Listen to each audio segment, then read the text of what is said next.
for our midday morning show with our four. We have all four with us today. It's a miracle. So many people are hurting, but we're all here today.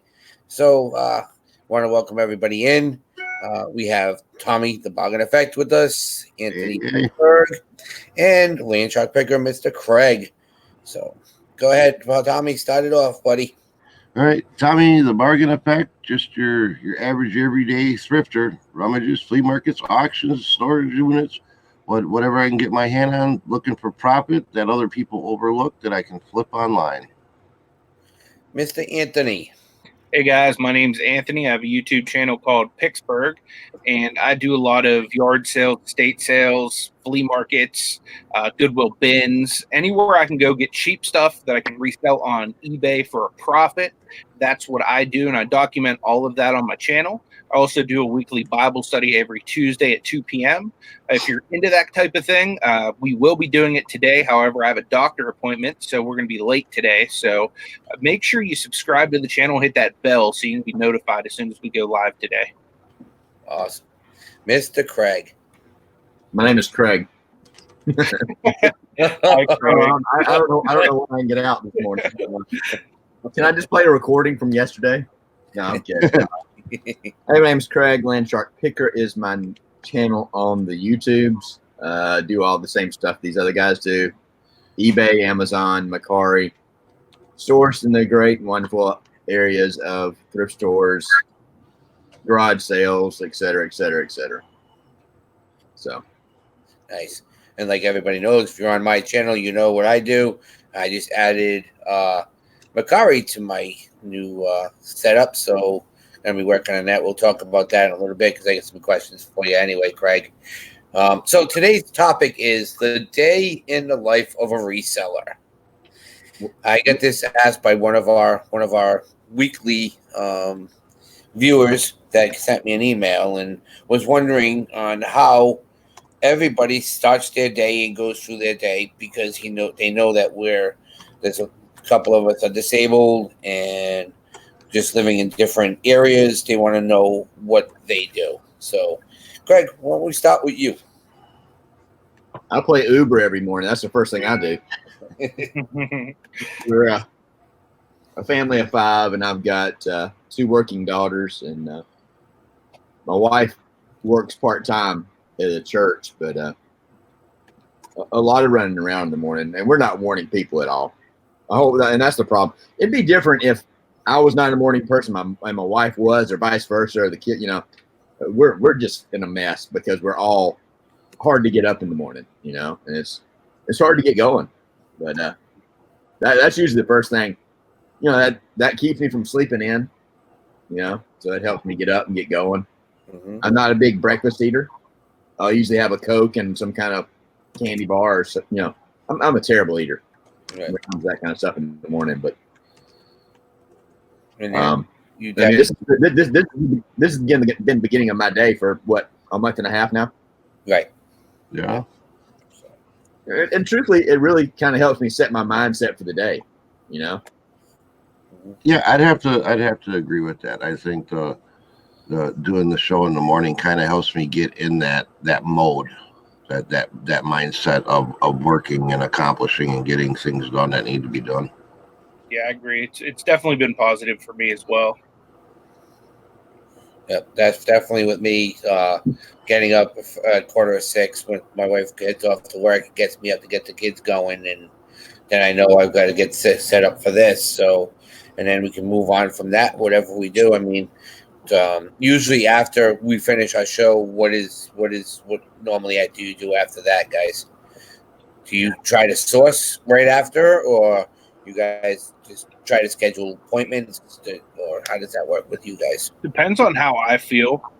Personally, the way I set up the day is I wake up, I try to get myself motivated because, my back and hips, a lot of times, it's hard to get out of bed. So I get myself motivated, and my goal is, regardless of what happens, I want to have my orders pulled, and I want to list at least 3 items before the show starts. Then right after the show, I'm packing the orders, getting them ready to go.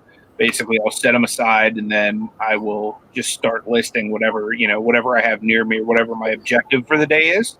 Mhm. And I'll list probably till maybe 2-3 o'clock, depending on if I have anything to do. If I have something to do, then obviously that changes, but then I'll run to the post office around 3 o'clock every day to drop off stuff. And I do same day shipping on anything that comes in prior to 3 o'clock. I don't advertise that. Right now I have a 3-day handling just in case, God forbid, something happens with my health, or you know what I mean? Like, there's some days I just can't get out of bed because of the pain. Mhm. So the 3-day shipping sometimes comes in handy, but for the most part, I do ship same day. Nice. So we want to just, before we go any further, I want to just say hi to everybody in the chat. First person in, Rebecca Kruder. Is that somebody we know? Hopefully. Let's block her. She doesn't need to be here anymore. She's groupie.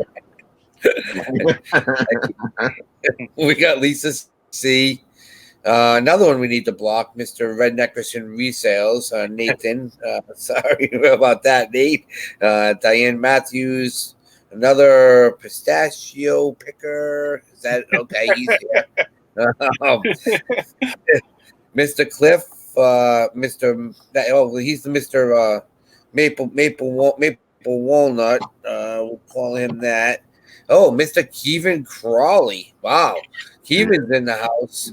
Wow, that's pretty cool. Kevin, get back to work because I don't want to see you getting hurt. Tommy, of course. Marrakesh 7, Sandollar. Siosa Cells, thank you for sending me a comment that you can be involved with more. Star City Picker.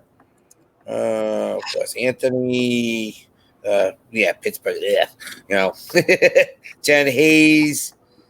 Who else we got? Dan, the CNC man. Welcome in. Wow, Cody Bro. Hey, how you doing, Cody? We got a lot of people. Cleveland Picker. Eesh. Kelly, the Ecom mom. If I'm missing anybody, I'm sorry. Cindy Rosen. Rosa Montes. Hey, what's up, Tiffany? If you want to pop in, we'll send you the link. And it might be too early for you there, but but that's it. Wow, there are a lot of people in today. Good. So, but I find it hard to get into a routine. A lot of people, like Anthony was talking about, he tries to do things, this set schedule. And I've tried that. It's so hard, especially when I'm playing. Not that playing Uber and having to get people places, and my son has band at this day. It's challenging. Should I? Yes, because then I'm got dedicated time to listing, because nobody likes to list. It's the hardest part of the job. People. Not that I adore shipping, but I know if I'm shipping something, that means there's money coming in the door with that. Yeah, absolutely. There's monetary gain is associated with packing something up. There's a feeling of accomplishment, something. I was literally going to say that. Went through the whole process, Mm-hmm. Yeah. But it's so easy to get caught up in day-to-day life, things that come up. Yeah. So I'm sure everybody on the panel, everybody in the chat has things that come up. It's the way life goes, Right. Yep. I mean, we try here in the house. We try to kind of stick to a routine, but like you say, things come up all the time. I have some medical issues as well that can interfere. Some days I just don't feel like doing nothing. Either I didn't get a good night's sleep, or my hip's not functioning that day. So I work in the basement. It's hard to get up and down. But our routine. I try to get up in the morning. I'm usually up about 5:30, and I do all my back end, or that I can sit down, drink my coffee, and I do all like the back end eBay stuff, answer any questions, respond to offers. We really don't care what you do with your back end at 5:30. That's kind of personal. That doesn't need to be on YouTube. Right. Yeah. Right. But I'll do all my stuff until the show starts. It's pretty much everything that I'm going to deal with on the computer. Adjust pricing, run sales, do all the promoted listings. Then I take a nap, And then we have the morning show here, and we do this for our hour and 15, hour and a half, and it's time for another nap. No. Nathan says he'd rather pack than list also. Yeah. So. But yeah, we don't do a real strict routine. We're gonna try once the kids start school. We're gonna try to develop a routine and stick to it. We'll see how that goes. So, but it's hard because there's constantly, just unforeseen things that just come up. Medical appointments. I mean, you can't even say, "Oh, well, scheduled appointments," because like a couple of weeks ago, I wasn't on the show because they called at 8:00 in the morning and said, "We got to change your appointment. Can you get here in an hour and a half?" Oh, okay. Yeah. And then when you have kids that complicates, like Greg says, he plays Uber. We have things too with the kids that's just a whole nother. I don't want to say a interference, but a interference that are associated with having children too as well. Mm-hmm. Yeah, exactly. So you see on a lot of the YouTube videos, you see all the glory parts of reselling, but you don't see all the behind the scenes, the aches and pains. You got to stop what you're doing because the children are arguing with the neighbors, and you got to go deal with that for an hour. Right. You don't see all the glory, the unglorious days usually on YouTube. Right, and that's why I think the question was brought up. I mean, because you're always seeing, all right, going to yard sales, going thrifting, always packing something. Like everybody, oh, I always have a sale. Oh, I always got all this to do. I got this. there's a yard sale today. I don't have any yard sales in the area today, so Well, that's the thing. Like the outside perspective of what we do is completely skewed. They think basically we get to go do our hobby, which is go source and do all this fun stuff, and then for some reason they think it just magically goes onto eBay. Yeah, like right. No other work. Like we just sit around playing video games, waiting for stuff to sell. Yeah. Yeah. How many times have you guys heard you should get a real job? Mm-hmm. And it's like, man, should I put more hours in than you do at your 40-hour punch a clock week? Yep. Right. Yep. Do you have a video camera in my room that you see me playing video games all day? Oh, you keep on saying it. All you hear is your son screaming at the TV. So we thought you went in there. Well, once you heard him screaming, to go in there and play with him once in a while. I went to bed about 3:30, and I had to tell him get off the Xbox, go to bed. Yeah. We have stipulations here on a weekend, or if they're not in school, 10 o'clock to 10:30. The systems go down during the school. During the school weekends, it's 7:30. That's it. Yep. Good morning, Fishing and Picking. Glad you could make it this morning. Hey, what's up, Paul? How's the married life? Cliff says, I don't play video games. I test video games. Hey, that's a respectable job. It is. Yeah. Fishing and Picking, yes. And I was trying to put my hands on it. I just had it on last night. I don't know what I did with it. It could be in a box somewhere. I probably tossed it out of the way. Had an orange Ricky Rude. Ricky Rude. Yep. The number 10 Tide car. Yep. Ethan's asking one question: what is a video game? You know what? Every time, not every time, but a lot of times, I'll be at the yard sales and I'll be asking, "Hey, do you guys have any video games or anything like that?" And some elderly women will hand me like VHS tapes. Yeah. Yep. No, we don't have any arcade consoles. Right. We got arcade consoles. Yeah. We don't carry those. Those are really big. I mean, how can you get them in your house? I got that one day. Yeah. Wow. I wish Walmart put those 1-ups on sale again. Yeah. I say one of them they had. Didn't you buy a few of those? Yeah, I did really well on those. Yeah, they were what 75? Yep. Correct. Yeah, but they're supposed to be, because the new ones are coming out. They're supposed to be coming out with a Star Wars one and a couple other ones. So That's the Star Wars game back in the day that they had. Didn't it have some kind of two-handed It was the X-wing X-Wing fighter? Yeah, Fighter or whatever. It was the controls, and all it was like a 3-dimensional triangle, pretty much, and you had to follow the. Yeah, it was weird. So Cliff says it's a game on video. exactly. Talking about schedules earlier, do you, Anthony, I know you started doing your 3 listings every morning and all that. If you get distracted and you haven't listed yet, and it gets to be 8, 9, 10 o'clock at night, things come up during the day. Do you find it harder to go back and say, man, I've really got to list some stuff today because I haven't done it yet? That, in my opinion, that's the easiest thing to say. I'll just do it tomorrow. Mm-hmm. Because if she's home, typically in the evening, she likes to spend time with me. Right. So I typically won't go back down, unless I have something that's like a grand slam home run that I know will sell right away. Then I might for like, hey, babe, I'm going to run down for like 10, 15 minutes. But I typically won't.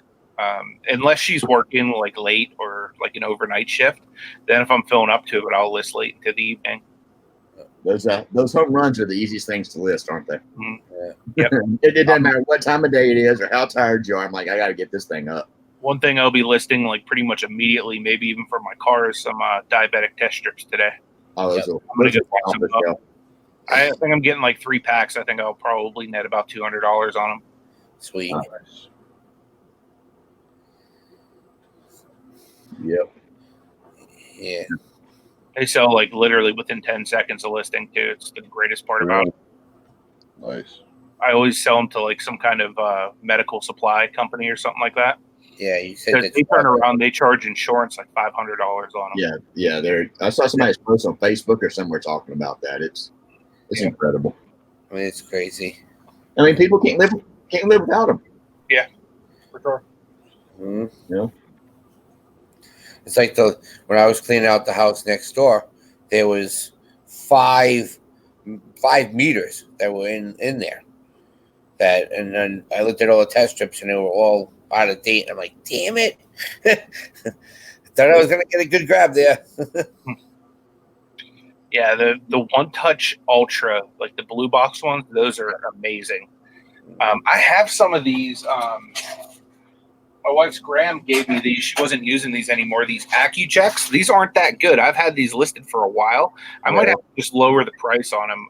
But yeah, the One Touch Ultra, the blue box ones, those sell literally immediately, like within 5-10 seconds. I think a lot of people have that One Touch. That's why it's one of the main ones that I think the insurance is hand out. It's so.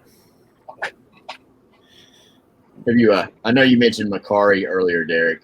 Yes. Y'all heard that they lost like $100-something million this past year. Yeah. And they're probably a lot of people are talking about they're going to be pulling out of the U.S. Okay. They've only been in the U.S. I count for a period of time. Do it. I said, here I am setting up an account for them too. Yep. Yeah. Well, I had an account, like a buyer account. I just set up my seller account yesterday. Right. Yeah. Well, don't hold me to that, but that's just kind of what people are talking about. Well, the problem is what we're having is, and this is, I don't know if anybody else has this problem. Me and Tommy would yesterday. I can't get the seller. I can't sell on my laptop. Every time I go and hit the sell button, it tells me to go and download the app. I downloaded the app. We did that, but it still won't let me go on my laptop. Are you running like Windows 3.1, Windows 95, Windows 98? No, I've got. This is 9. I think this is 10. I know you're joking, but I don't know why it keeps on bouncing me off of it. So, has anyone in the chat ever had that issue with Macari? Like I said, I've never listed on Macari, so it'll be interesting to see, the process, to see if I have any of the same issues Derek's having. Mm-hmm. Yeah, it's real easy to list over there. Yeah, well, that's what we did it on, but it's my son's phone, so but it's under my account. So I'm wondering why it's not because it came up that I had a listing up and I have the store and I have everything all set to go, but I can't list on my computer. Huh. And I need to list on my computer. So I tried something weird on there the other day. I tried, like once you're all registered, it gives you that prompt like you can make $10 and somebody else can make $10 and you get them to sign up. So I sent it to Ashley. I'm like, hey, sign up for this so we can both get $10. yeah. And for some reason, it was trying to say that we were like the same person. And it's like, well, I mean, yeah, we're under the same IP or whatever, but she's on her phone trying to sign up and I'm on, my phone already signed up. Right. So it was just like really weird that happened.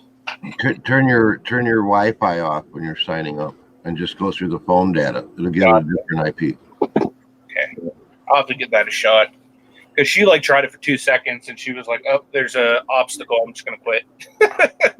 She's like, "You don't need that $10 that bad." Dita, good morning. Great. Thanks for stopping in again. Tommy says, well, you have to open the app on your laptop. Use it, not go to the website. Yeah, Windows 8, Windows 10, there's now little apps that are supported, like Chrome apps and things like that, Okay. So it's almost like an extension, is that what you're saying? I don't know if it's an extension, but there are apps, that are. I use the website.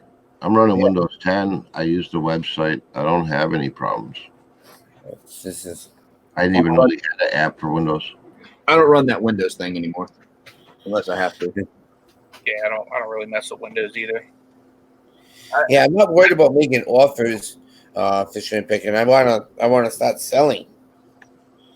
We got a pile of stuff here. I want to start sending off and getting it done. I've heard a lot of the stuff I sell personally does good on Macari. Like I like to sell a lot of video games, toys. Right. I mean, like stuff that I'm like interested in. So like I pick up a lot of that stuff dirt cheap, and I'm just looking for another outlet to sell that kind of stuff. Yeah. Right. Good morning, Neville, from across the ocean. Miss Anamora has come in. Miss Tracy has come in. There was one other person that came in. I thought I saw. Oh, Dita. Dita has come in. So, but yeah, I don't know why it's going on with that. Lots of problems with Macari. That DC Cell says.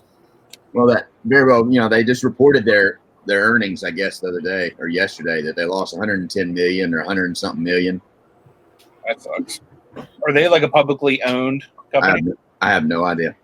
Derek, Rebecca dropped the link for you. Yeah, I saw that. All right, Rebecca, thank you. Like I said earlier, I don't hold this as golden news, but a lot of people are talking about it moving, pulling out of the U.S. They've got a good sized history in a lengthy history in like Japan and China. Yeah. I've been looking. I can't find anything on Google about them pulling. Right. And I don't know if it's verified or not. I'm just saying what I've heard some people saying. In my opinion, pulling out of the U.S., that just like loses so much credibility in my eyes.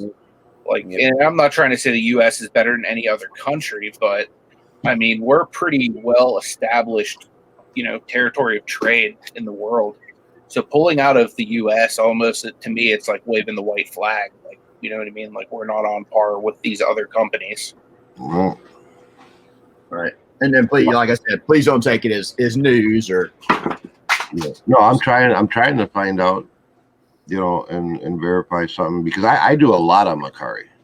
I know you do. That's why I signed up, because of like, all the stuff you've said about Macari. That was like the main reason I was like, you know what, I need to look into that. I mean, I actually think my sell-through is better on Macari than it is on eBay. I'm just trying to get people to quit selling over there so I can start selling my stuff. I'm kidding. Someone said that months ago about Macari. What, that they're going to pull out of the U.S.? Yeah. Yep. Yeah, because I can't find anything, not even like a rumor article on it. Yeah.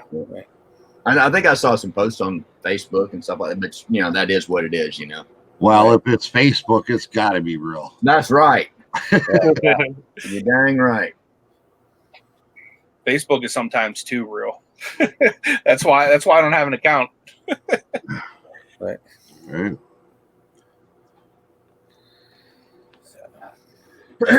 Excuse me. So, anything else that you guys can think of what your days like when you decide to like Anthony has 3 he wants to put up, but if you know that all of a sudden you find like you Craig, I know what you get the little dings when something free comes up. Now I know is it where you call the person or you get in touch with the person first or you just head out to. Well, it's just like doing a local buy or a local sale. Yeah. You know, you got to kind of coordinate. You know, when I get that email, it's pretty much you reply by email. You know, Right. Yeah.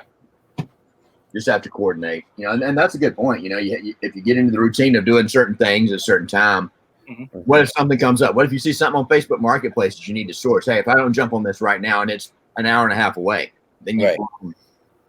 That's part of half of the day. You know. That's Right. essentially the only reason I use my wife's account is to get on Marketplace and to like, shoot links for shows like this. But that's become like a part of my routine. You know what I mean? Like if I'm this is graphic, but if I'm in the restroom, I'm going to pull it up and, okay, so what's on the Marketplace right now? What's going on with, offer up, let go? Is there any, yard sales happening that I need to prepare for?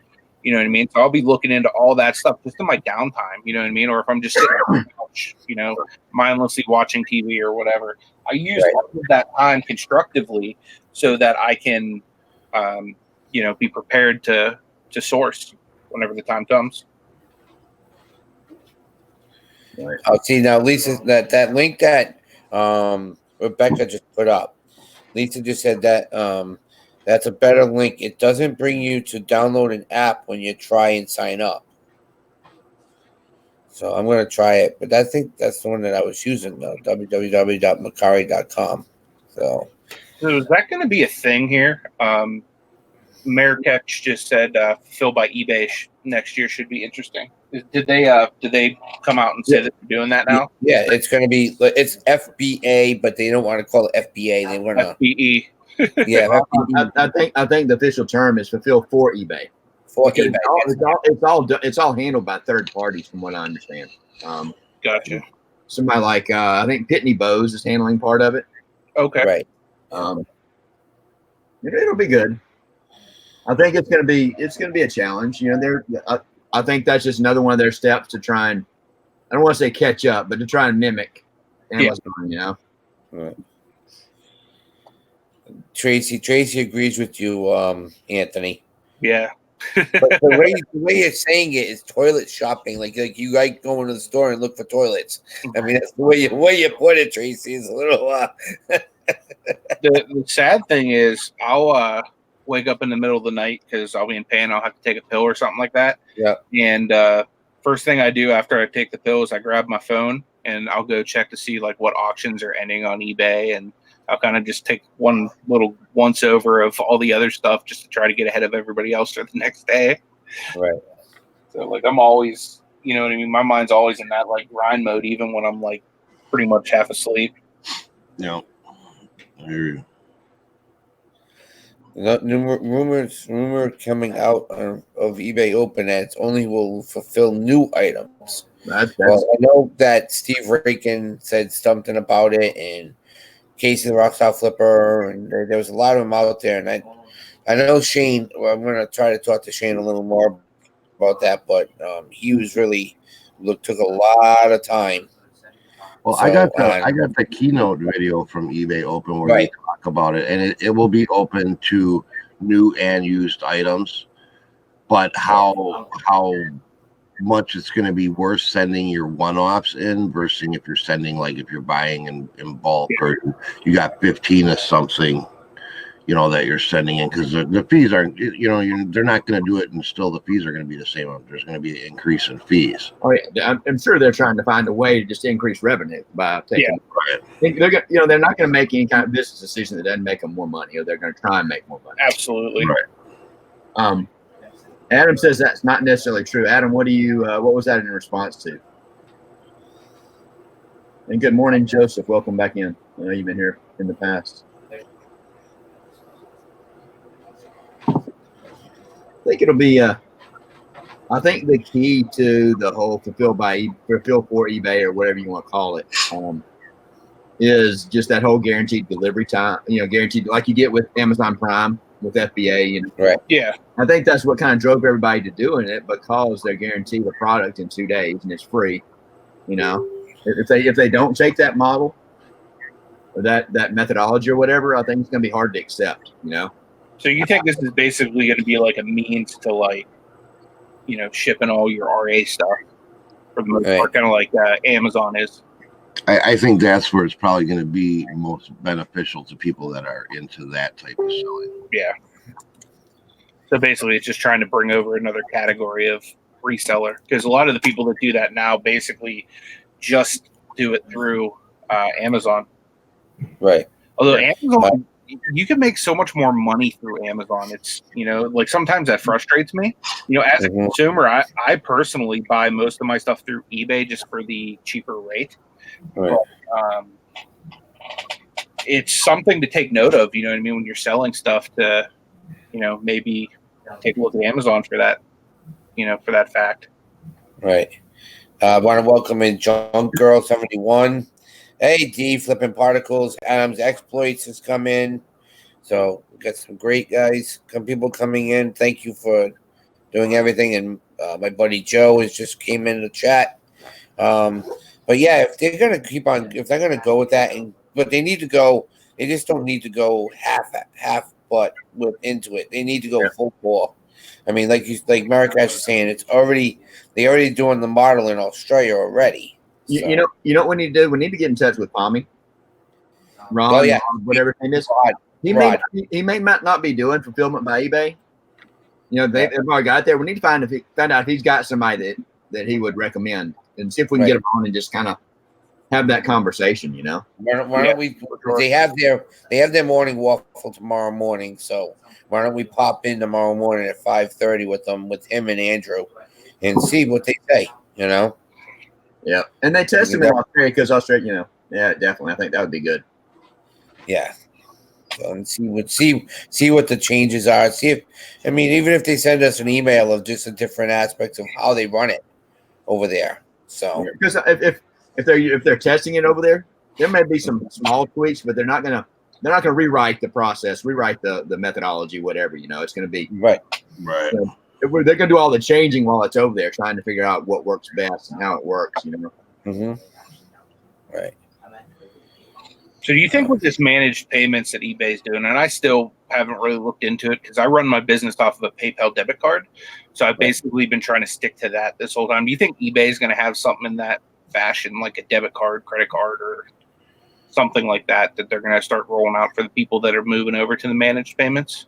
Yeah, because I think that's what's going to happen is they're trying to get PayPal out of that loop. I know they're working on that. I don't know. I don't know if they'll go that route. That puts them in a little bit different business, in my opinion. Are they just going to be the processor? Possibly.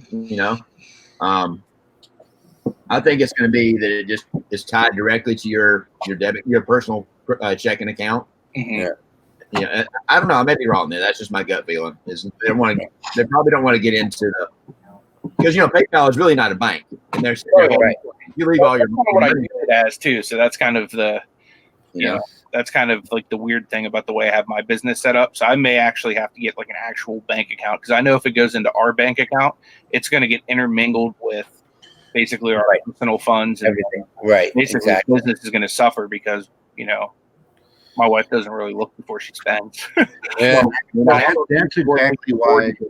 That's exactly why we haven't pressed into the Amazon world yet. Because if Amazon would disperse their payments into my PayPal account, I would have been all over it already. But being that I don't want to intermingle the personal funds, and I'd want to create a whole different business bank account for that PayPal or that Amazon to dump into. I haven't really made that big push for Amazon yet, because that's just setting up a whole nother process. I tried getting into Amazon, but for some reason they won't let me set up that free account that they offer. It always defaults back to $39.99 or whatever it is. I think Craig's behind it personally, but it's like I've emailed him several times, and I've said, "Hey, I'm a eBay seller. You know what I mean? I have a store of 1,300 items right now. I'm looking to bring over a good portion of my items to Amazon. You know what I mean? I'd like to try your FBA, but I don't want to, just jump in right now until I understand the platform." And I didn't even get a response from them. You know what I mean? If I'm Amazon, I see somebody coming over that's like a full-time eBay seller, I'm going to accommodate the heck out of that person just to get them onto my platform and get that. Right. But literally, I've sent them 2 or 3 emails and I haven't got any response. I'm in BK vending, and Lisa C is saying that she's reading an eBay spring resale update. It's saying that they are adding PayPal and PayPal credit to the managed payments. So, and then of course, in Nathan, they're gonna call it WeBay if they. It's I have not heard anything good about managed payments, but I just don't think there's enough adoption yet. Obviously it's selective. Who's been able to move over to it or it's been offered to. So those results may be skewed. Yeah. I got the invite when they were first rolling it out, and I opted out of it. I didn't know enough about it to want to risk turning my whole store over to something I didn't know about. I'm glad I didn't. From what I've heard, I'm glad I haven't did that transition yet, and I probably won't until either people stop paying with PayPal or we're forced to move over to the managed payments. Yeah, that's what I'm going to do too, Tommy. And I get the weekly invite saying, "Hey, you can save money if you do this. You can save money if you do that." And it's like, well, that's great, but I don't want to intermingle funds or do other stuff. Like just having the debit card right there is like that's huge for me. And Adam's saying managed payments isn't part of GSP also. So yet. Yeah, that is true too. Yeah, I have everything available GSP. Yeah, I do GSP on everything as well. Yeah. Why would you not? Unless it was an item that you couldn't sell internationally, what's the chance you do it selling something you can't sell internationally, And I too, like Anthony, I basically run my whole business out of my PayPal account. It's easier. Everything's all in one place. I got my eBay and my PayPal tied to my GoDaddy bookkeeping. Yeah. And it's just so much simpler having all the money in one place. Right. Exactly. Tommy Bernard makes a really good point too. Getting free money for using it too. Every month I get an email saying, "Hey, you've earned X amount free money this month because you earn money for using the card." You earn money for using your own money. Yeah, well, yeah, but if you use the business debit card for PayPal, it's what 1 or 2% cash back or whatever. Something like that. So I get a decent chunk back every month, and it's nice, because I usually forget about it until like on the second or third. It's all of a sudden like, oh, boom, here's your little bonus, and 1 or 2%. It don't sound like much, but it adds up every month throughout the year. And if you do excuse me, if you do pirate ship, definitely pay with your PayPal debit card. And okay, I just went. That's funny you mentioned that, because this whole last month here of July, I've done nothing but pirate ship, paid with the PayPal debit card, except for items that like I was going to save $3-4 on shipping through eBay because I wasn't going to get that much cash back. But everything, offers class is to say exactly the same price through eBay as it is pirate ship, and your box in a bag or your poly bags are generally cheaper on pirate ship, but yet your padded flat rates and stuff like that are cheaper on eBay. So I shipped everything that I could through pirate ship just to see how much I could grow that cash back at the end of the month. Yeah. Everything I buy, I use the PayPal debit card. You know what I mean? Like yesterday, I'm going to WWE Raw on Monday, with some friends. I ordered a new shirt off of their website last night, so I'd have it for for going to the show. Yeah. And use my PayPal debit. So I literally use that. And anytime I'm buying something for myself, anytime I'm doing something for the business, I use it as much as I can to earn that back. Because it's just easier. You know what I mean? Even if I don't have the money in the business, I will go ahead and put money into my own PayPal just to earn that cash back. Right. Tommy Bernard says too, he pays his eBay fees and everything with the PayPal debit. I do the same thing. I usually pay my eBay thing every Monday morning. I bring my balance down to zero and I put that on the business debit card too, instead of just letting them take it out of PayPal and get absolutely nothing back out of it. Right. So I used to do that, but then they screwed up one month and double charged me. So you don't. If you're Monday, like see the my bill closes on the 15th. They pull the money out somewhere between the 1st and 2nd. Right. So like if my Monday falls on like the 29th, I'll let it ride. I won't pay it, because if you pay like within, I think it's 48 hours of when they're scheduled to pull their money, they can double charge you. It's never happened to me, but they did send me a letter, or I read it in their policies or something, that not to pay within 24 hours of your actual scheduled. Yeah, I got burned pretty bad by them one time, and it was whenever I was really low in my PayPal account. Ended up pulling money out of our bank account, and my wife like literally castration mode, because it was like $600 that came out. Oh. And I was, it literally took them maybe 2-3 weeks to put it back too. They basically told me it could be back in 24 hours, but it could take up to a month. It took like 3 weeks. I'm actually surprised they put it back and just didn't say, well, we'll have it on your account as a credit. Oh, they wanted to do that. I wasn't having it. I was like, we'll put it back. If not, my wife's going to start calling. You don't want to talk to her.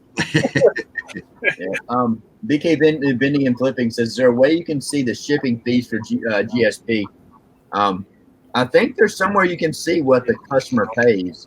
Because you don't pay anything different for GSP. You just pay for your shipping to Kentucky, but then the buyer actually pays up for whatever fees for their import duty or their VAT or whatever they pay.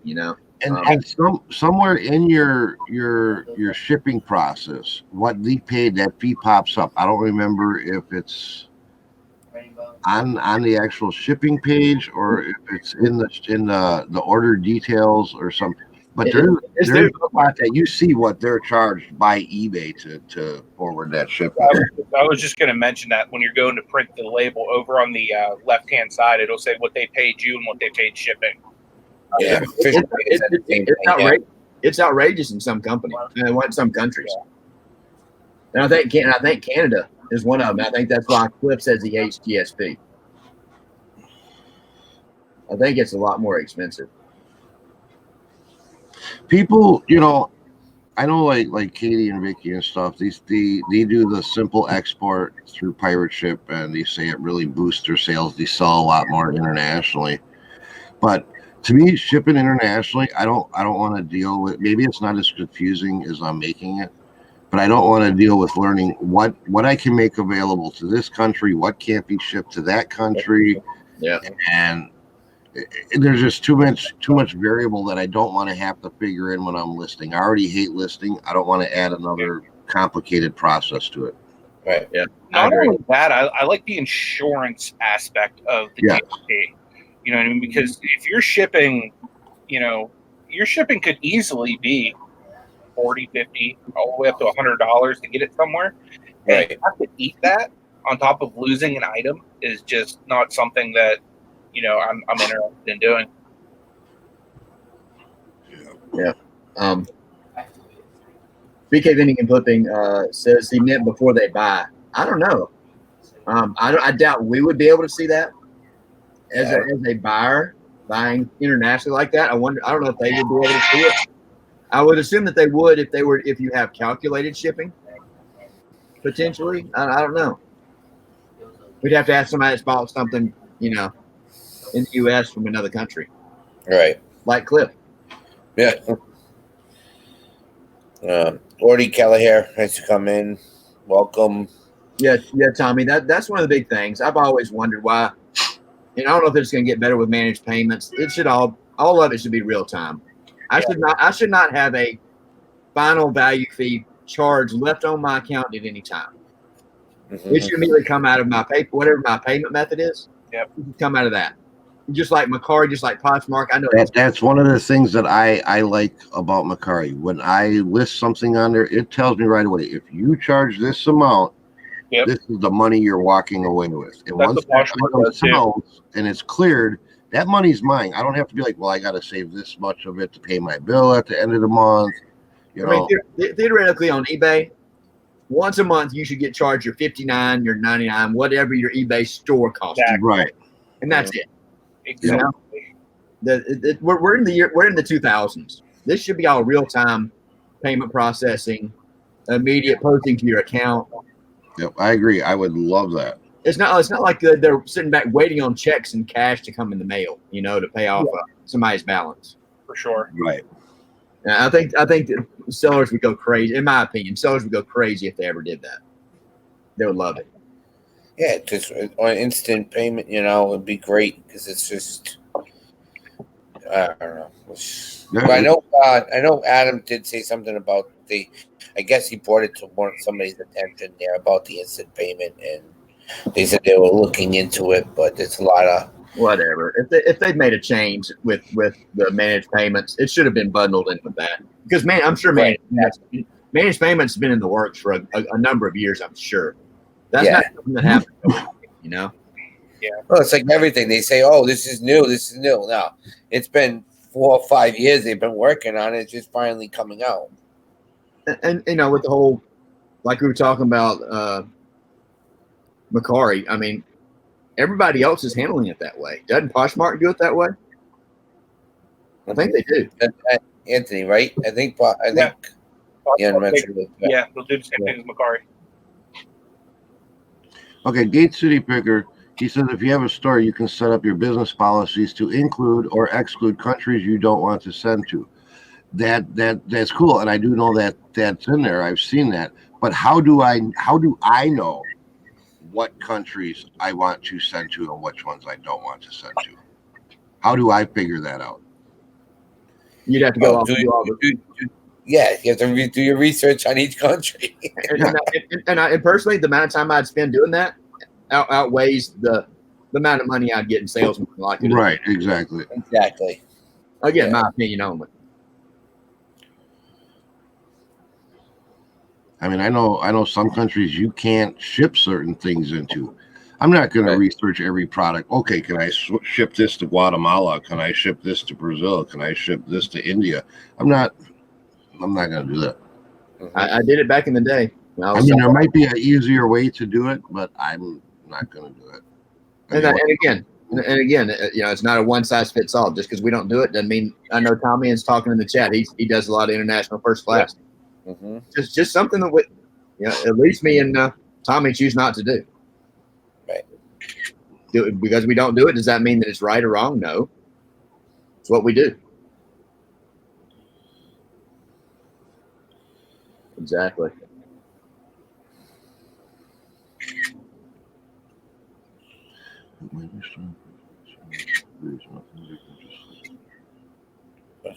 Okay. Canadian Post has a list of the countries that support tracking and signatures. I limit my shipping to those countries only. Yeah, I definitely want tracking. Yeah, definitely. Back when I started on eBay and I was selling laptop parts, I sold a lot internationally. It was before GSP was around, obviously, and it was a pain in the butt. Mm-hmm. You get up to the counter, and it was okay. This one's going to Guatemala. You fill out the thing, they weigh it, you sign, and this doesn't feel. I'm sure it's different these days. I haven't shipped something direct international probably in 15 years, and so I'm sure with all the GSP and all that, it's a lot easier.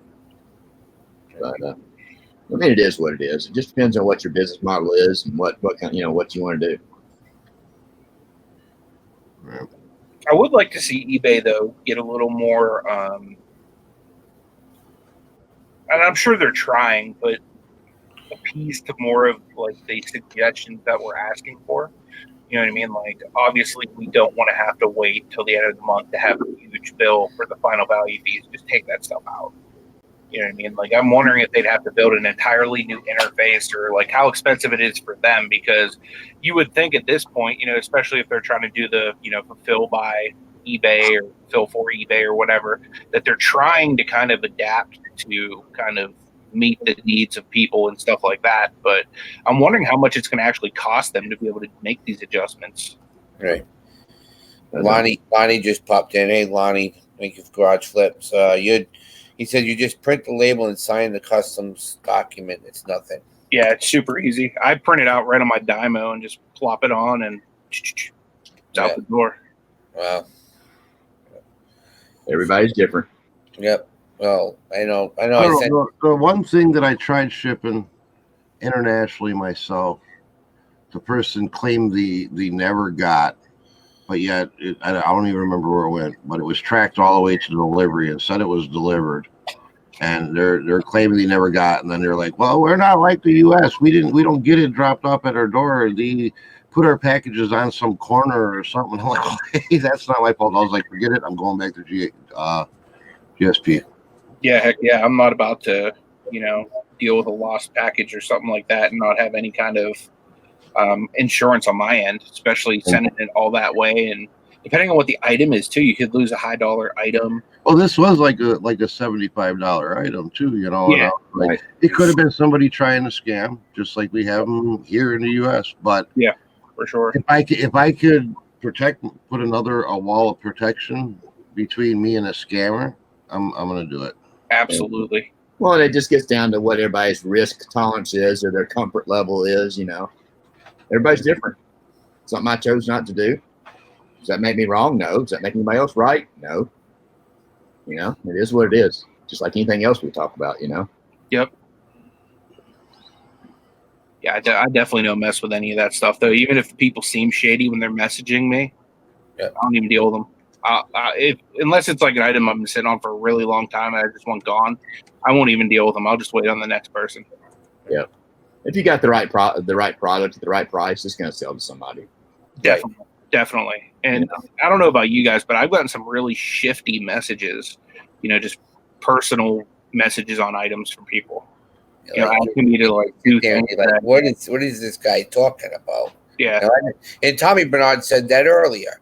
He said that you get these things about, I need a shot of this, and I'm like sitting and why are you asking for that when it's not even part of the product that you're asking about? Yeah, I gotta say, I haven't ever really received any really wild, nothing to talk about messages or emails from anybody on eBay.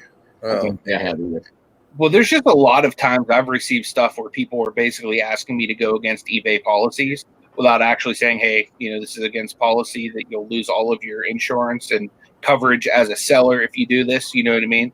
They're basically saying, hey, will you do this and that? And I've learned not to do those things from watching other people on YouTube basically say this person scammed me by doing this and that. So if I even hear somebody going down that road, I basically shut it down and I'm like, look, I'd love to deal with you, but in order to deal with you, we're going to have to go according to eBay policy, because then I lose my insurance on this. And this I have had people ask me about other items in my store, I guess in that way, and possibly maybe purchasing it outside of eBay, or if I come across anything else, like this, to buy it without it going through eBay. And through the messaging system, I pretty much shut it down. But I will attach a nice little note with my business card, email, and phone number when I send their package that they did buy. Oh, absolutely. Say, hey, I come across these quite often. If you want to shoot me an email to my personal email, I can get a hold of you when I get some in or whatever. Yeah. You get a lot of that in offer up too. Offer up and let go. It's like, can we? So many flakes out there on this. What's that? There's so many flakes on those apps, though. I mean, it's like, this is the same with the marketplace too, but. You know what I mean? Like, I can't tell you how many deals I've set up that, people just literally ghost me on. It's like, it sucks. Yeah, it's like, it's worth it, though, when you make the sale or when you actually go pick something up that you can make money on, on eBay or whatever. But I found there's so many like flakes on those apps. Even I guess there's flakes everywhere, to be honest with you, but I've had a ton of it on those apps. Tommy said he has a lot of requests to model things due to his physique. Yeah, the only questions I get are, can you ship this to this other address? And I'm like, if you want to ship to that address, change it on your account. I'll ship with no problem. I've had requests to ship to other addresses, and honestly, I'll do it if it's not a real high dollar item. Right. I'll do it. If they're like, oh, this is a gift for somebody for their birthday or something, could you just send it? And it's under like $25, and these seem legit. I'll check their feedback, rating, and see if they've had any complaints before. And if these seem straight up, I'll do it. No biggie. Now, if we're talking something that's 70, 80, $150, then no, then I need you to change your address. Right. For sure. Absolutely. And that's something I always check too. Like the minute I get something that's even slightly shifty, I'm checking the feedback. And I have a lady that buys from me quite often. I'd say she's good for at least every other month purchasing something. And she'll ask, can you send this to my daughter? Can you send this to my son? Can you send this to my brother instead? And she comes back because she knows she can buy from me in one spot, and I'm willing to send it. And she's created a history. So I even do higher dollar items for her because I've never had an issue. I probably had about 8 purchases from her, and I think only 1 went to her address on file. That's another good thing that eBay can alter, because I know on Amazon you can pick the address you want to send to. Like I have a friend of mine who literally, like, every once in a while he likes to like bless me with stuff. So he'll hand me his phone and say, hey, type in your address, and the next day, 2 days, I get a package on my door from Amazon. Right. You know what I mean? Now on eBay, I have purchased things like for my mom. She needed some key remotes for her car. Yeah. And I purchased those off of eBay for her. And I live up in Adams. She lives 2.5 hours away in Milwaukee. And I had them. I don't remember how I did it, but it asked me for an address, a sending address, and I shipped them right to her door. Right. I think you can put more than one address on eBay, like through your account. Right. But then you just select the address you want it to go to whenever it's shipped. Yeah, the shipping address. I have an old address in there that I just haven't had a chance to delete yet, or neglected to. But it's like selected to like my house address. So I'm guessing on their end they can set that up somehow. Cody was asking, how about thank you cards with the YouTube channel? Laugh out loud. Yeah, I seen that. I'm not sure what he meant by that. You know what though? Like I don't see that as being a bad thing. Like you know what I mean? Like I think personally, like if I got something in the mail and I was like, oh wow, this person has a YouTube channel, let me check it out, I'd probably look at the YouTube channel. Yeah, we've talked about that before. A couple times. Actually, we could probably just ask Lonnie how that's working. Like, have you seen any bumps in your subs or anything like that? Yeah, because I know he's been doing that, but like, why would you? I think he's even stated that. Would you really want to have somebody watch your video when you know you're buying this thing for $2 and you just sold it to them for $27 or $30? And I don't want them coming back saying, hey, what the heck, me personally, I mean, I guess if you have a big channel and you're trying to sell it to your viewers and expand your viewers, that would probably work. For my model, what I'm doing and trying to sell to people on eBay, I don't want my buyers on eBay knowing what I paid for my thing. So I don't want them watching my hauls, and I don't want them watching my what solds and see how much money I made off of them. For my model, it wouldn't work. I don't think it would be a good match for me. I've had an instant where I can't remember what it was. It might have been a beard grooming kit or something like that.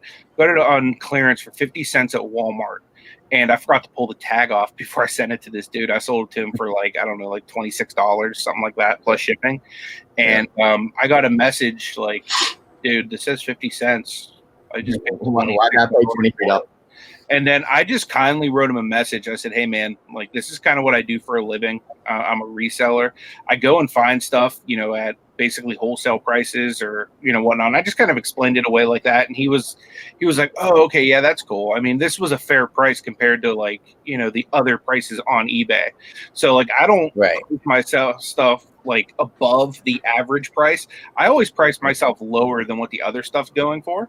And either way, I'm making money and somebody's getting a deal. So he's one of them people that are dropping our prices down enough. Thanks, Anthony. My thing is, I drop it a nickel. I don't know if that's just like an OCD thing, but I always drop it a nickel. See, I usually I don't try to be the lowest because I'll usually price in the middle. Sometimes I price, I run sales, so I price a little higher, but I figure in my 20%. That brings my price right in the middle because I honestly feel my customer service, my packing, and my shipping is like on par, and I feel I get to charge a little bit of a premium for that. Yeah, for sure. West Gary is asking, at what point is the best to start a store? Just started selling on eBay 6 months ago. Lonnie, have you had any of those people become subscribers or message you or post on your videos or anything? I think that'd be cool to see. You know what I mean? Like what kind of following you can pick up from it. Yeah, I'd be curious to know what type of feedback or kickback or positive or negative comes from doing that. I could see one positive too is those people then watch your channel. If they become, people that are regular viewers, they'll see you pick up other stuff that they want. You know what I mean? By watching the channel, they see what you do and they understand, well, this is your job. So what you do is you go find stuff and you sell it at a fair market price. And for me, like anytime I've ever tried to buy something off of, a YouTube reseller, I offer them exactly what they're asking for it. I don't try to lowball them saying, okay, you bought this for $2. I'll just give them what they want because I know that's how they make money. You know what I mean? Yeah. I wonder if it would drive getting more lowball offers though, potentially. Not saying it would, it just, I would definitely have that thought, because obviously being a YouTube, creator or viewer, you may, or being connected in the reselling community and not, a non-reseller may have a different opinion, Right. Yeah. And I think that's where our ideas on this are probably skewed, because we're so connected, we know what people do. Right. Everybody else who's not in the reseller community may view it a little bit differently, Yeah. I think everybody's going to have a different spin on it. You know what I mean? But I'm of the understanding, God bless you. You know what I mean? Whatever works for you, get out there and do what you do. And, I'll glean from, everybody, you know what I mean? Just watching the way different people do it. And, I might add a new tool to my tool belt just by seeing something different. But yeah, I mean, I've considered, the cards too. And I have a little channel. So I think for me, it'd be easy to tell if, if it works just because, right. If I see like, 100 people join like rapidly, it's probably from eBay sales. Right. So I want to get that asked Gary Westmax. He started 6 months ago. So it all depends on how many items. If you're starting to go over your allotted amount, then that's when you want to start going into a store. Wouldn't you agree? Yeah, I mean it's different for everybody, but yeah, a lot of it has to do, I feel, with the amount of listings you have. If you say you have a small store, they give you what, 225 listings or something like that, and then you can add. I think the threshold is like 400 or 500 items where you would be paying more in the additional listing fees than to bump up to the next level store. So I know there's a calculator out there that'll tell you at what point to invest in a store or to upgrade your store. I don't know those numbers offhand. I used to, because I went through it when I was trying to decide what store level I wanted. And a lot of that's really changed after they, everything is good till canceled now, That had a huge impact. I don't know if everybody did the 5-7 day, listings or not, but I've never done 5 or 7 day listings. I pretty much always did from the very beginning the good till canceled. I I didn't want to have time to. I didn't have time to just constantly relist after 30 days all these different items. I do them myself. I've always done it myself. After 60 days, I'll end them and refresh them up and sell similar. I want to welcome you, Rosie's Closet. Hey, Crystal, and lots of Josh. Hey, Josh, thank you for coming in. So with that 5 pass, you want to keep on going? Like I know you guys went to what 11:30 yesterday. So Yeah, we were just rolling yesterday. I'm down. Yeah, I'm fine. Yep. Let's go with it, guys. I'm glad, Rebecca. I'm glad that you did that. That they didn't sell. She just put those Moon Eye hubcaps on for $50 each on eBay. So that was a good grab, Rebecca. So What'd she get? you know the Moon Eyes, the Moon Eyes hubcaps for the old classic cars. Okay. And she had 2 of them, and she had them up on for the auction last night, and everybody was joking about the cereal bowls. They're all you can use them for this, and this, and then she just posted them for $50 each on eBay. Nice. They're good items. That's nice. Yep. Is there anything in the chat? I'd be curious. Any questions or things the chat would like to, bring up or talk about? So I'm trying to go through some of the chat. A lot of people have been talking about definitely consider the worst thing that could happen, the best thing, consider risk versus reward. Yeah, I'm the same way because, honestly, with reselling, you have to have skin in the game or else you're not making money. So, Right. for me, I've always been one of the people where I'm willing to take a calculated risk. And if it doesn't work, guess what? I can just revert back to what I was doing, and it's not a huge ordeal. Yeah, but I'm the kind of person talking about calculated risk. I'm the kind of person I'm gonna do my due diligence before I just jump into something. And I'm not saying you wouldn't. I'm just saying, I'm gonna check out how something would have, what kind of a possible effect something would happen. Right. Oh, absolutely. Yeah. That's what's nice about YouTube is because there's really nothing new under the sun, and if there is, somebody's gonna make a video on it and kind of see how it goes. Right, exactly. Just like anything else you've learned over the years doing this, Mm-hmm. there's always information out there. I mean, I've learned almost everything I do in my business just by watching YouTube, because when I started, full-time reselling, I was selling at a flea market, so I was doing all local, face-to-face sales. And then, I decided, well, I could probably make more money online. So I just saw how other people were doing it and I adjusted accordingly. Yeah. And for me, that was a risk because I didn't know much about selling online. Second. Well, that's it. Good morning, Bougie Bear. Welcome in. Hey, morning, April. How you doing? Yeah, but like I said, you can learn something every day on YouTube. It's just what you need. Like Greg, you always said, the people are always how to do this, how to do that. I learned a lot when you did the video. I can make. Let's see how long it's going to take me to make that $100. Have you sold anything out of that lot yet? Not yet. I was surprised. I thought that HP. I may have it priced a little bit high. Mm-hmm. I'm surprised it hadn't sold yet because it's sealed. Right. That's like you can move fast. I said a week. I mean, for the price I had into it, I can afford to sit on all that. Right. If it sells, it sells. It'll sell at some point. Just a matter of when. So anything else? Anybody else have anything planned for the day? Is there anything that I don't know if anything free come up for you today, Craig, or nothing yet? Well, I get emails all the time for those kind of things. I hadn't really browsed through all my emails this morning, but nothing. I don't remember seeing anything.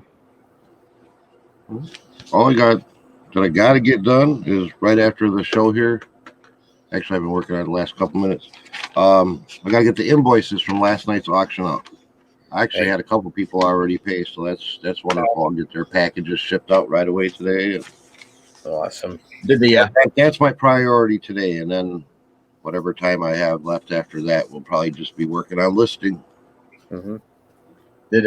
I didn't get to watch the auction last night. Did it go well? You missed a good auction. It was quite entertaining at times. Yeah. It was entertaining without me there. What? We had a blast.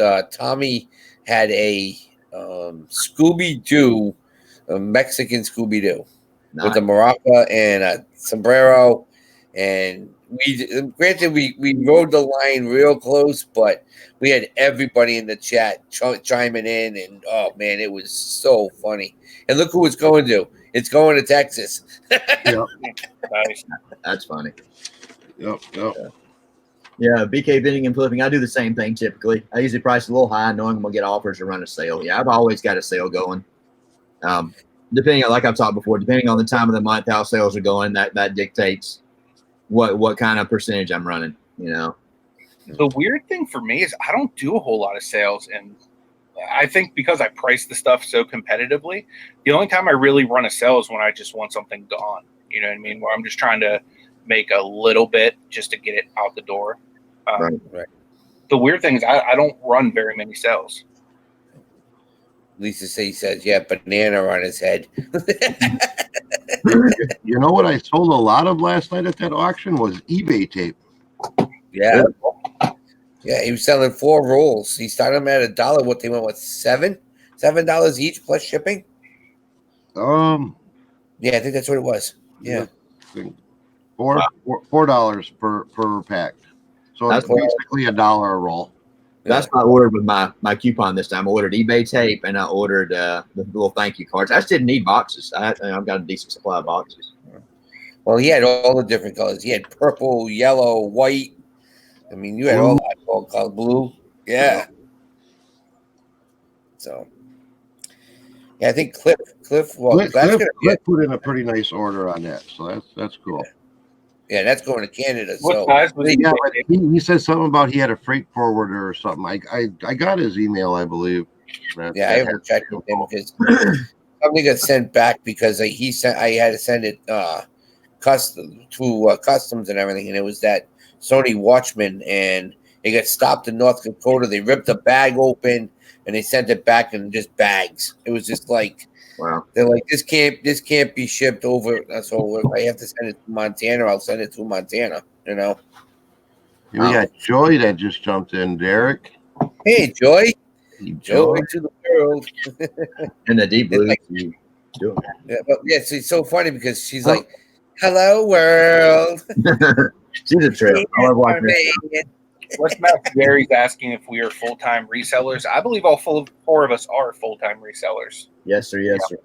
In different aspects, but we are full-time resellers. Yes. I would say we all have pretty different business, you know. I mean, we all do eBay, but we all do things differently. Mm-hmm. I think that's kind of cool because I think at least for me, I've learned from the 3 of you guys different aspects of, you know, things I could do for my own business.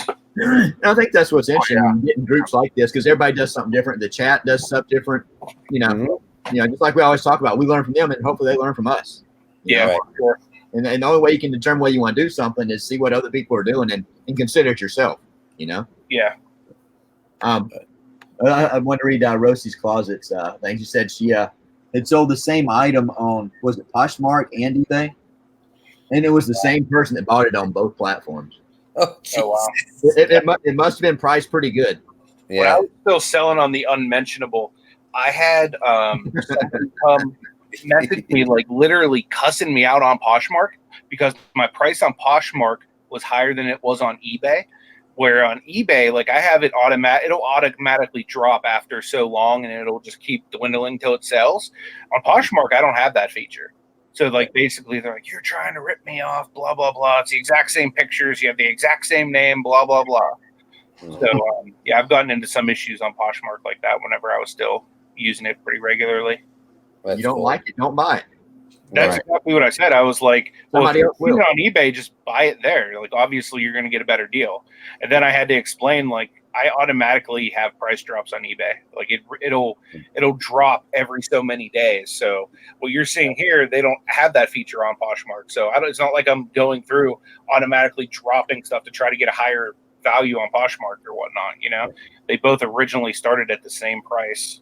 Some people It's so funny because you look at eBay and how you do it, like price drops every 30 days or every 60 days. They're just using every single aspect that consignment shops used to do. Yeah. You go to a consignment shop, you go in, you have your sticker, and it says at this date it drops this point. This date it drops this point. So they're just taking all of that research that they had from consignment shops from the 1950s all the way up and going and doing it that way. You know. So, our thrift store, most of the ones right here close have a color coded system. okay. Everyone has a color, red, blue, whatever the colors are. And there's always a sign on the wall that says, "Hey, blue this week is at 20% off, 25% off." Each color has a certain designation. Right. Same thing at Goodwill, where it's like 50% off of that color for the week. Okay. Yeah, we only have, it's the same thing at Savers. We have, if you walk in, it'll be yellow, and that will be their 50% off. But anything like that, they'll say green today is, it's a brand new. You don't want to even, unless it's priced right, you don't even want to touch it because some of the stuff is just so high. I'm looking forward to coming out to that Savers, Derek. Whenever I come, dude, you're gonna like it. And like I said, we have 4 of them within probably 20 miles of each other. But I'm gonna bring a van load to donate there because you said that. Like I've heard, we don't have them here, but I've been told by people on YouTube that you can donate stuff to Savers and get up to a $200 store credit. Wow. So for me, I'm gonna go get rid of junk, and I'm gonna try to get some stuff that'll help me make money on the trip. Right, exactly. Now, if that's wrong, somebody please correct me. But from what I understand, from what I've been told by people that go to Savers, is you can donate stuff to get up to a $200 store credit. Wow, we don't have Savers down here. We got our thrift stores will give you. I think at one point they gave you 10 or 15% off. You can either take the tax receipt when you donate, or you get like a 10 or 15% off. Well, that's it. You either take the tax receipt at Savers, or you can take the whatever it is for the Okay, they look at it and they prorate it and they say, okay, this is $100. You can either take the tax receipt to take up to $250 off, or you could. So that's how they do it. Right. So. I don't know where our closest Savers are. I don't think there's any in Alabama. We definitely don't have any here. We don't have none. We had them. They all closed last year. You don't have anything close to you at all. No, I'm just kidding. They pulled out of Wisconsin entirely. Oh, really? The only thing, here's the thing that I always hear, that with Tommy and Destiny, they either have fire trucks always by, so they must have a ton of fire stations around them, and they have airplanes fly over. That's every time. The airplanes are flying over. Oh, wait a minute, the fire trucks are going by again. That's all I hear Destiny saying. Well, we live across the street from a new fire station they just built this spring. Okay, so there you go. It's literally across the street. Oh man. So, I grew up with that all my life. Literally, we were probably 200 feet from the fire station where my dad worked. So I got used to it sitting there because we lived on a main street, and my bedroom was right there at the street. So hearing the old diesels come flying by at 2:00 in the morning, you just got used to it. Wow. Yeah, Marrakesh. Yeah, in Pacific Northwest, Value Village is Savers. They're sister companies. Right. So I've heard people talk about it. I've never seen one. Yeah, they're awesome. I mean, it was funny when because who was it? It was Scott when he was up here. He went to one up he was in one in Connecticut, and he's walking through and he's like, "Wow, this is different. Wow, they have it set up. They have it set up right where everything needs to be where it needs to be. Toy department's just a toy department. The electronics is just an electronics department. So they take over the one that we have took over an old grocery store. So and that's just. Crystal's asking what the benefit is for the managed payments because she's getting those emails too. I have not heard any. Yeah. I've got a couple of emails too, Crystal.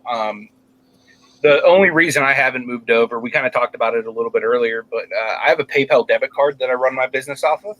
So I just don't want to intermingle funds. But I haven't heard very much positive from the people who have moved over. If there's anybody in the chat that has moved over, if you could share with us, because I don't, are any of us actually using the managed payments right now? No. I don't think any of us are currently. We're also using PayPal. Well, and I'm sure, just like anything that's new tech, not new technology, because that's not new technology, but new features. Yeah. You know, you're typically not gonna, you're gonna, in your mind, you're gonna see a lot more or pick out a lot more negative things potentially if they're out there. You know, Yeah. If there was something good, it would have to be just glaringly good. You know, like we were talking about the eBay fees earlier being handled a certain way. Yeah. If that came out, you would see people just blaring about it. This is incredible. I love it. You know. Just a small change is not going to get the whole fanfare and all that, you know. Well, we talked about that before. If something new came out, like say another new platform, you're going to hold off until you see how it's going with everybody else first. Yeah, it's true, and I think that's why people aren't adopting it yet. I think the first time I ran into it, I think the eBay brand, whatever the name of the store is, that sells the eBay brand, you know, you use your coupon on the shipping supplies. They started using it. Well, Jack Dirty says eBay loves managed payments, so it must be good. Well, they're making more money on it. Right. It's going right to them. eBay gets the fees, not PayPal. So that's just how it works. Yeah. I don't know. A slightly lower rate than PayPal at 2.9%. So it's so crazy that eBay would then double dip. Like for me, I would say the great thing with that would be to eliminate the other fees to encourage you selling more. You know what I mean? But then they're just saying, oh, well, you still have that other fee. We're just going to, you know, kind of double dip and charge you a little bit less for doing it ourselves. Right. eBay is about filling their pockets and their pockets only. Right. Yeah. You know? Well, me and Tommy talked about that before. We sat the other day and we were talking about how it's gone from 3% when they started doing it, and now it's what 13%. Plus, you're paying for your store. Plus, you're paying for PayPal fees. Plus, you're paying. So you're literally looking at almost 25% that you're getting whacked. You got to make three. You got to make 3 times your money to double your money. Right. You know. And one thing with managed payments, and please, somebody, if it's different, anybody understands any differently, please correct me. I think once you opt into managed payments, you can't opt out. You can't get out of it. That's my understanding. Yeah, that's what I thought. Good morning, reseller man. Thank you for coming in. Yeah. Just listed to eBay Q1 earning report. The business model for growth is fees. Also, new tiers of promoted listings coming called Premier Listings. Yeah, Pay per click. So talking about using, listings getting bumped because you use the payment system.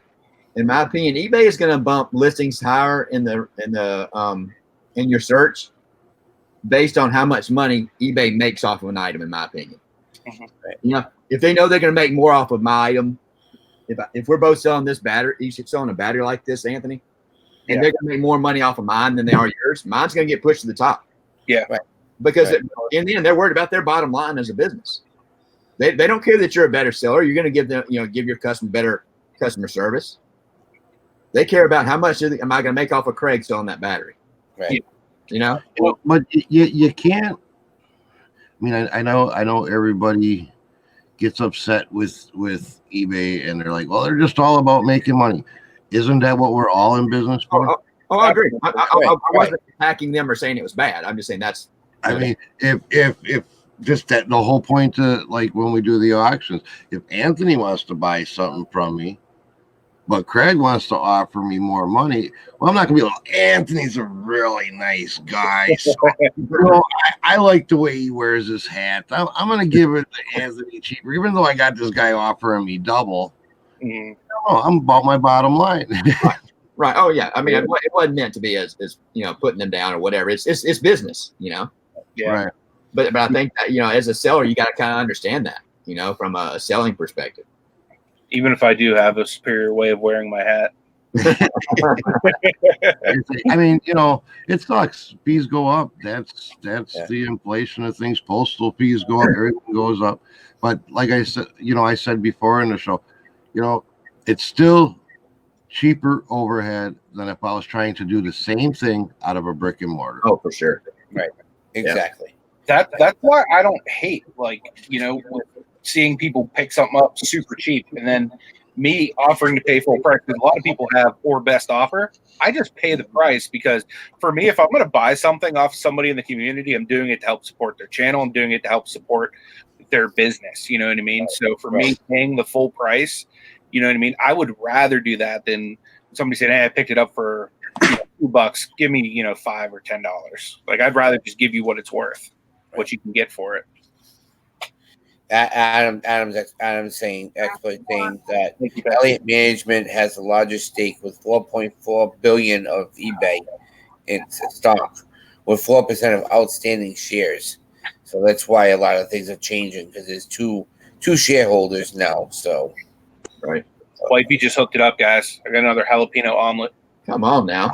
Dang, man. No, we're okay. We appreciate the offer, though. Thanks. Yeah, really. He goes back to work tomorrow. That means no more jalapeno omelets for me. That means you got to take care of yourself, big boy. I know. Right. And I don't eat breakfast if she don't feed me. That's That's where you got to grab it, bring it down with you. Yeah. So this week I'll do Friday's show, because you did it last. Well, we didn't do a show last week. That's fine. If you're next in line, go ahead. Yeah. Okay. That's fine.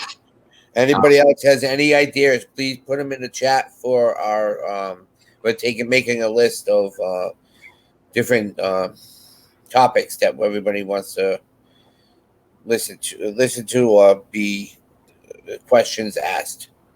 Hey, Texas Val, welcome in. We definitely appreciate everybody stopping by and spending time with us every morning.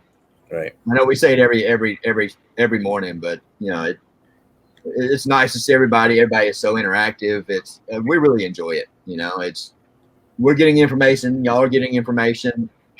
The information is shared even within the chat. You know, between I really enjoy it, and it's a great way to start the day, in my opinion. Yeah, I agree. Definitely become a nice part of my routine. Right. Absolutely. Yeah, we talk. Go ahead. Greg. Y'all be sure to hit that thumbs up. You know, and like we always say, the best way to support content creators, just go out there and watch their stuff. Make a comment, give them a thumbs up or a thumbs down at your discretion, and you know, don't judge a book by its cover. Right, exactly. So we're at 2 minutes up, guys. We're gonna keep on going. Or you want to end it at 11:30, 10:30, whatever? I don't care what you guys do. I'm gonna jump out though, because I want to get these invoices out, so I can get the stuff out to these people as quick as possible. Right. But the one thing, guys, I know that everybody's in the chat. I want to appreciate everybody who's come in. I will know by tomorrow morning, but I think today's show is going to put me over and be monetized. Come on, man. Nice. You get a virtual fist bump for that. Right. I was 9,000 minutes left, and that this should bring me right over to it. So it's bought me right over. Yeah. So I want to thank everybody in with the group, with the chat, everybody. This is a major step that we're taking here, and everybody has taken that step with me, and I appreciate that very much. So just wait till you get the bill from everybody. Yeah, I know. So the first year you're gonna operate at a loss on your YouTube channel. I'm kidding. That's awesome. So Tommy, do you have anything to say before you go? Just as always, thank you for coming in. You know, I was feeling a little off this morning, so I didn't engage as much as normal. Oh, you were good. But I appreciate everybody coming in. I know there's a couple people in here that were at last night's auction, so you should be getting your invoice within the hour. And I'll get that sent out to you as soon as if you pay today. It'll be out today if you pay before 3 o'clock. Other than that, everybody have a wonderful day and do what you do. Nice. Also, guys, the show's on Tommy's channel tomorrow, so make sure you go sub to him. Oh Right. yeah, In it effect. shows on my channel tomorrow morning. All right, we'll give Anthony before he takes another bite to say his final words. Just shout out to Wifey for that jalapeno omelet.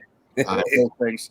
You know, if you would go sub to my channel and leave a comment, you know, thanking her for that jalapeno omelet, because that made my day. But yeah, we're gonna do Bible study later on today, guys. If that's your thing. Normally it's at 2:00. I have a doctor's appointment though, so it'll be later. So go ahead and sub, hit that bell button, and you'll be notified whenever we start. Definitely. Content 7 days a week on the channel too. So there's always something for everyone. Mr. Craig? Just keep on, like Tommy said, just keep on doing what you're doing. Be yourself. You know, it is what it is. You know, you're not gonna make money if you're not working. You know. Right. Exactly. Well, guys, I want to thank everybody for coming. With just about the racing for this week. Tomorrow will be the first 34 people into the chat, and we'll have the pick for the cars. So you guys are just going to have to put in the chat which number you're going to be, and we'll go from there because it's the monthly racing. And we'll see you guys tomorrow on Tommy's channel, The Bargain Effect. And we'll all see you. Have a great day, guys. More toys, more fun. We're out. Peace. Peace out. 5, 4, 3, 2.